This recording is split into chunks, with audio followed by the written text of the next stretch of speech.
Chapter 9. In Mrs. Penson's youth, fashion had returned to town in October. Therefore, on the 10th day of the month, the blinds of her Fifth Avenue residence were drawn up, and the eyes of the dying gladiator in bronze who occupied the drawing-room window resumed their survey of that deserted thoroughfare. The first 2 weeks after her return represented to Mrs. Peniston the domestic equivalent of a religious retreat. She went through the linen and blankets in the precise spirit of the penitent exploring the inner folds of conscience. She sought for moths as the stricken soul seeks for lurking infirmities. The topmost shelf of every closet was made to yield up its secret. Cellar and coal bin were probed to their darkest depths, and, as a final stage in the illustrial rites, the entire house was swathed in penitent white and deluged with expiatory soapsuds. It was on this phase of the proceedings that Miss Bart entered on the afternoon of her return from the Van Osburgh wedding.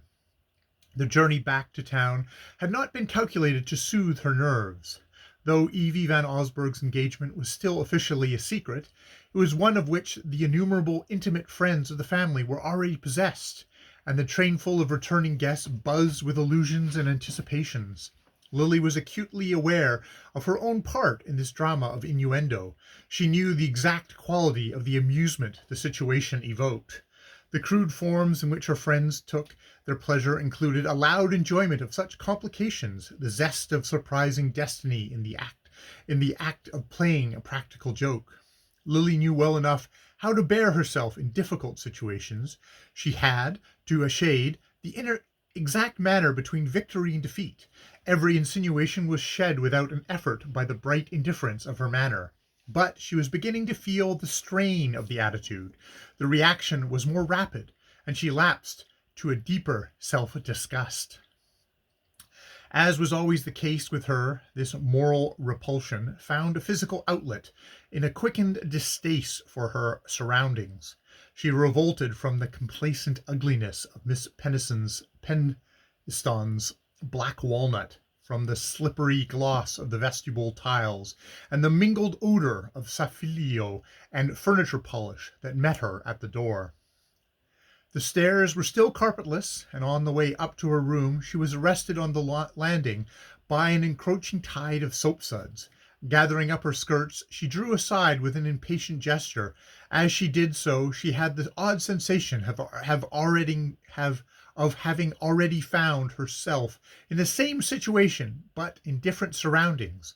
It seemed to her that she was again descending the staircase from Selden's rooms and looking down to remonstrate with the dispenser of the soapy flood. She found herself met by a lifted stare which had once before confronted her under similar circumstances. It was the charwoman of the Benedict who, resting on crimson elbows, examined her with the same unflinching curiosity, the same apparent reluctance to let her pass. On this occasion, however, Miss Bart was on her own ground. "Don't you see that I wish to go by? Please move your pail," she said sharply. The woman at first seemed not to hear. Then, without a word of excuse, she pushed back her pail and dragged a wet floor-cloth across the landing, keeping her eyes fixed on Lily while the latter swept by. It was insufferable that Mrs. Penison should have such creatures about the house, and Lily entered her room resolved that the woman should be dismissed that evening. Miss Penison, however, was at the moment inaccessible to remonstrance. Since early morning she had been shut up with her maid, going over her furs, a process which formed the culminating episode in the drama of household renovation. In the evening also Lily found herself alone, for her aunt, who rarely dined out, had responded to the summons of a Van Alstyne cousin who was passing through town. The house, in its state of unnatural immaculateness and order, was as dreary as a tomb, and as Lily, turning from her brief repast between shrouded sideboards, wandered into the newly uncovered glare of the drawing-room, she felt as though she were buried alive in the stifling limits of Miss Peniston's existence. She usually contrived to avoid being at home during the season of domestic renewal. On the present occasion, however, a variety of reasons had combined to bring her to town, and foremost among them was the fact that she had fewer invitations than usual for the autumn. She had so long been accustomed to pass from one country house to another, till the close of the holidays brought her friends to town, that the unfilled gaps of time confronting her produced a sharp sense of waning personal popularity. It was as she had said to Selden, people were tired of her. They would welcome her in a new character, but as Miss Bart they knew her by heart. She knew herself by heart too, and was sick of the old story. There were moments when she longed blindly for anything different, anything strange, remote, and untried. But the utmost reach of her imagination did not go to beyond picturing her usual life in a new setting. She could not figure herself as anywhere but in a drawing room, diffusing elegance as a flower sheds perfume. Meanwhile, as October advanced, she had to face the alternative of returning to the Trenners or joining her aunt in town. Even the desolating dullness of New York in October and the soapy discomforts of Miss Penson's interior seemed preferable to what might await her at Bellomont, and with the air of a heroic devotion she announced her intention of remaining with her aunt till the holidays. Sacrifices of this nature are sometimes received with feelings as mixed as those which actuate them, and Miss Penson remarked to her confidential maid that, if any of the family were to be with her at such a crisis, though for 40 years she'd been thought competent to see the hanging of her own curtains, she would certainly have preferred Miss Grace to Miss Lily. Grace Stepney was an obscure cousin, of adaptable manners and vicarious interests, who ran in to sit with Miss Penson when Lily dined out too continuously, who played besque, picked up dropped stitches, read out the deaths from the Times, and sincerely admired the purple satin drawing-room curtains, the dying gladiator in the window, and the 7 by 5 paintings of Niagara, which represented the one artistic excess of Mr. Penson's temperate career. Mrs. Penson, under ordinary circumstances, was as much bored by her excellent cousin as the recipient of such services usually is by the person who performs them. She greatly preferred the brilliant and unreliable Lily, who did not know one end of a crochet needle from the other, and had frequently wounded her susceptibilities by suggesting that the drawing-room should be done over. But when it came to hunting for missing napkins or helping to decide whether the backstairs needed recarpeting, Grace's judgments were certainly sounder than Lily's, not to mention the fact that the latter resented the smell of beeswax and brown soap, and behaved as though she thought a house ought to keep itself clean of itself, without extraneous assistance. Seated under the cheerless blaze of the drawing-room chandelier, Miss Penson never lit the lamps unless there was company. Lily seemed to watch her own figure retreating down vistas of neutral-tinted dullness to a middle age like Grace Stepney's. When she ceased to amuse Judy Trenner and her friends, she would have to fall back on amusing Mrs. Penson. Whichever way she looked, she saw only a future of servitude to the whims of others, never the possibility of asserting her own eager individuality. A ring at the doorbell sounded emphatically through the entire house, roused her suddenly to the extent of her boredom. It was as though all the weariness of past months had accumulated in the vacuity of that interminable evening. If only the ring meant a summons from the outer world, a token that she was still remembered and wanted. After some delay, a parlour-maid presented herself with the announcement that there was a person outside who was asking to see Miss Bart, and on Lily's pressing for more specific description, she added, "It's Mrs. Haffen, miss. She won't say what she wants." Lily, to whom the name conveyed nothing, opened the door upon a woman in a battered bonnet, who stood firmly planted under the hall light. The glare of the unshaded glass shone familiarly on her pock-marked face and the reddish baldness visible through the thin strands of straw-colored hair. Lily looked at the charwoman in surprise. "Do you wish to see me?" she asked. "I should like to say a word to you, miss." The tone was neither aggressive nor conciliatory. It revealed nothing of the speaker's errand. Nevertheless, some precautionary instinct warned Lily to withdraw beyond earshot of the hovering parlour-maid. She signed to Miss Haffen to follow her into the drawing-room, and closed the door when they had entered. "What is it that you wish?" she inquired. The charwoman, after the manner of her kind, stood with her arms folded in her shawl. Unwinding the latter, she produced a small parcel wrapped in dirty newspaper. "I have something here you might like to see, Miss Bart." She spoke the name with an unpleasant emphasis, as though her knowing it made a part of her reason for being there. To Lily the intonation sounded like a threat. "You have found something belonging to me?" she asked, extending her hand. Miss Haffen drew back. "Well, if it comes to that, I guess it's mine as much as anybody's," she returned. Lily looked at her perplexedly.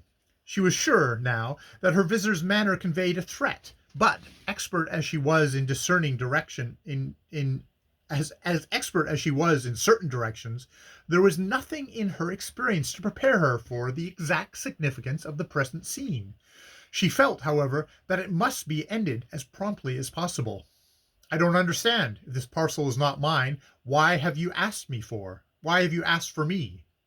The woman was unabashed by the question. She was evidently prepared to answer it, but, like all her class, she had to go a long way back to make a beginning, and it was only after a pause that she replied, "My husband was janitor to the Benedict till the first of the month.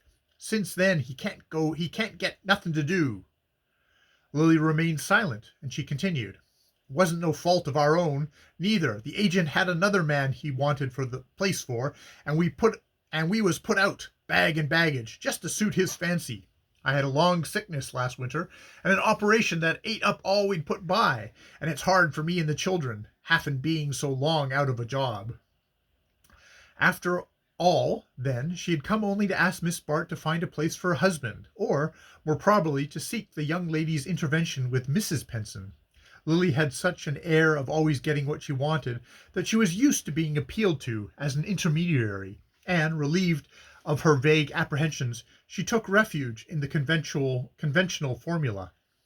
"I'm sorry that you have been in trouble," she said. "Oh, we have, miss, and it's only just beginnin'.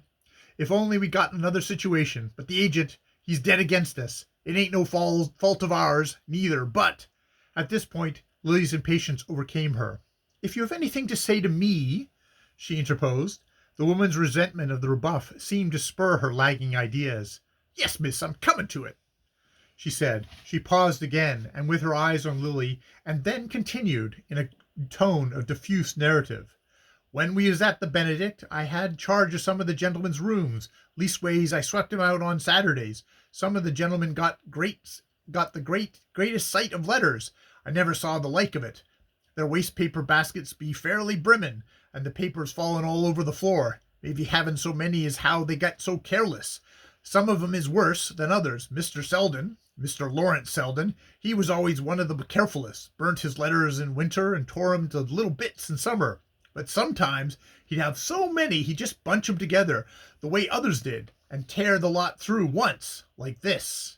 While she spoke, she had loosened the string from the parcel in her hand, and now she drew forth a letter, which she lay on the table between Miss Bart and herself. As she said, the letter was torn in two, but with a rapid gesture she laid the torn edges together and smoothed out the page. A wave of indignation swept over Lily. She felt herself in the presence of something vile, but as yet but dimly conjectured, the kind of vileness of which people whispered, but which she had never thought as of touching her own life. She drew back with a motion of disgust, but her withdrawal was checked by a sudden discovery. Under the glare of Mrs. Penson's chandelier she had recognized the handwriting of the letter. It was a large, disjointed hand, with a flourish of masculinity which but slightly disguised its rambling weakness, and the words, scrawled in heavy ink on pale-tinted notepaper, smote on Lily's ear as though she had heard them spoken. At first she did not grasp the full import of the situation. She understood only that before her lay a letter written by Bertha Dorset and addressed, presumably, to Lawrence Selden. There was no date, but the blackness of the ink proved the writing to be comparatively recent. The packet in Mrs. Haffin's hand doubtless contained more letters of the same kind, a dozen, Lily conjectured from its thickness. The letters before her was short, but its few words, which had leapt into her brain before she was conscious of reading them, told a long history, a history over which, for the last 4 years, the friend of the writer had smiled and shrugged, viewing it merely as one of countless good situations of the mundane comedy. Now the other side presented itself to Lily, the volcanic nether side of the surface over which conjecture and innuendo glide so lightly till the first visitor turns their whisper into a shriek. Lily knew that there was nothing society resents so much as having given its protection to those who have not known how to profit by it. It, for having betrayed its connivance, that the body social punishes the offender who is found out. And in this case there was no doubt of the issue. The code of Lily's world decreed that a woman's husband should be the only judge of her conduct. She was technically above suspicion while she had the shelter of his approval or even his indifference. But with a man of George Dorset's temper there could be no thought of condonation. The possessor of his wife's letters could overthrow with a touch the whole structure of her existence. And into what hands Bertha Dorset's secret had been delivered? For a moment the irony of the coincidence tinged Lily's disgust with a confused sense of triumph. But the disgust prevailed. All her instinctive resistance of taste, of training, of blind inherited scruples rose against the other feeling. Her strongest sense was one of personal contamination. She moved away as though to put as much distance as possible between herself and her visitor. "I know nothing of these letters," she said. "I have no idea why you have brought them here." Miss Haffin faced her steadily. "I'll tell you why, miss. I brought 'em to you to sell, because I ain't got no other way of raising money, and if we don't pay our rent by tomorrow night, we'll be put out. I never done anything of the kind before, and if you speak to Mr. Selden or Mr. Rosedale about getting Haffin taken on again at the Benedict, I seen you talking to Mr. Rosedale on that steps the day you come out of Mr. Selden's rooms." The blood rushed to Lily's forehead. She understood now. Mrs. Haffin supposed her to be the writer of the letters. In the first leap of her anger, she was about to ring and order the woman out, but an obscure impulse restrained her. The mention of Selden's name had started a new train of thought. Bertha Dorset's letters were nothing to her. They might go where the current of chance carried them, but Selden was inextricably involved in their fate. Men do not, at worst, suffer much from such exposure, and in this instance the flash of divination which had carried the meaning of the letters to Lily's brain had revealed also that they were appeals, repeated and therefore probably unanswered, for the renewal of a tie which time had evidently relaxed. Nevertheless, the fact that the correspondence had been allowed to fall into strange hands would convict Selden of negligence in the matter where the world holds its least pardonable, and there were graver risks to consider where a man of Dorset's ticklish balance was concerned. If she weighed all these things, it was unconsciously. She was aware only of a feeling that Selden would wish the letters rescued, and that therefore she must obtain possession of them. Beyond that, her mind did not travel. She had indeed a quick vision of returning the packet to Bertha Dorset, and the opportunities the restitution offered. But this thought lit up abysses from which she shrank back, ashamed. Meanwhile, Mrs. Haffin, prompted to perceive her hesitation, had already opened the packet and ranged its contents on the table. All the letters had been pierced together with strips of thin paper. Some were in small fragments, others merely torn in half. Though there were not many, thus spread out, they nearly covered the table. Lily's glance fell on a word here and there. Then she said in a low voice, What do you wish me